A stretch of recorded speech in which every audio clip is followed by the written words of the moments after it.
Good day mga tol!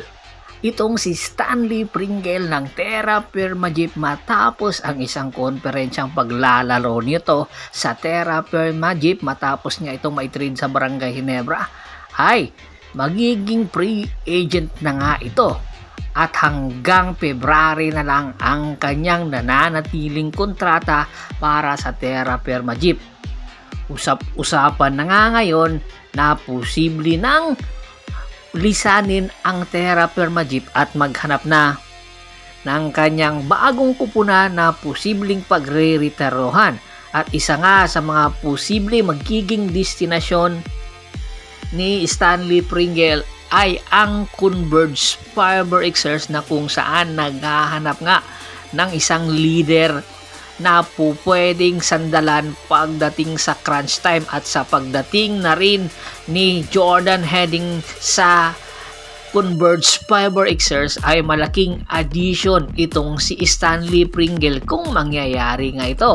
Ayon nga sa mga ulat, si Stanley Pringle ay hindi na bumabata at wala na rin interesadong mga foreign na liga na posibleng papirmahin siya dahil nagkakaedad na nga ito at ang huling destinasyon na lang nito ay ang PBA na kung saan po pwede siyang makakuha ng kampyonato sa Converge Fiber Xers at magsasabing ito ang tunay na kampyonato ni Stanley Pringle at magagamit niya ang kanyang kakayahan dahil sa Barangay Ginebra masasabi nating super team sila doon. Kaya naman inaasahan na makikipag-negotiate talaga ang kampo ng Converge Fiber Xers at magbibiding para makuha ang serbisyo nitong si Stanley Pringle. Alam natin na kayang-kaya pa rin magpakitang gilas nitong si Stanley Pringle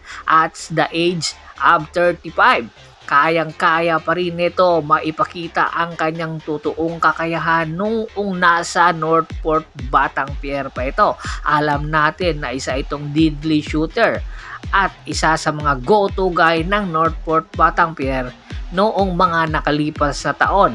Pagdating sa Ginebra ay unti-unti nang bumaba ang kanyang minuto dahilan para bumaba na rin ang kanyang kalidad. Samantala, lipat naman tayo sa San Miguel Bermin. Marami na ang nag-aabang kung sino daw ang magiging import para sa paparating na Commissioner's Cup ng San Miguel Bermin. Meron dalawang standby na import ngayon ang San Miguel Bermin.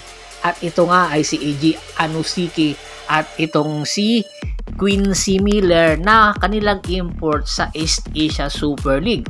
Ayon nga sa mga ulat, si Quincy Miller ang kinukonsiderang bilang import sa Commissioner's Cup ng San Miguel Bermin matapos nga ang kanilang original import na si Benny Boatwright ay mayroon pang iniindang injury. Ayaw nilang isugal si Benny Boatwright dahil nga baka lumala pa ang injury at hindi magamit sa Gilas Pilipinas. Alam naman natin na inaasikaso na ang mga papeles ni Benny Boatwright bilang naturalized player ng Gilas Pilipinas. Kaya tinitingnan at ini-evaluate na ng San Miguel Bermin itong si Quincy Miller.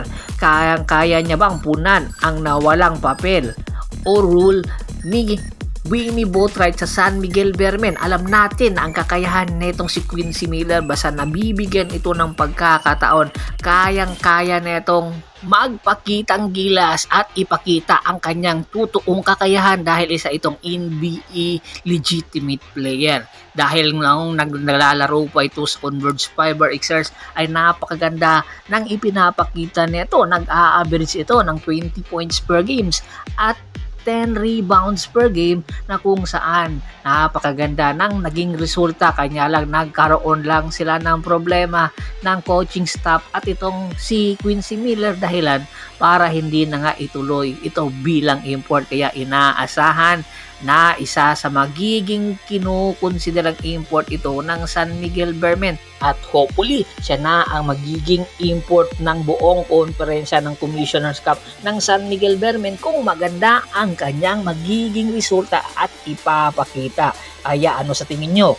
Ito na nga ba ang babagay na import para sa Commissioner's Cup ng San Miguel Bermen? Komento na sa baba ng video at pag-usapan natin yan. Once again, this is Percival Monteron at your service. Don't forget to subscribe my sports channel at don't forget to click the notification bell button para nga maging updated palagi sa kwentuhan. At bago pa man natin tapusin ang ating kwentuhan, shoutout muna tayo sa mga solid na followers na laging sumusuporta sa atin kay Kagawad sa kinukudukusin ng Hagonoy, Bulacan, Adrian Dulay at sa Dulay family, Yornel Belches, Michael Pangilinan, Adrian Losero at si Mr.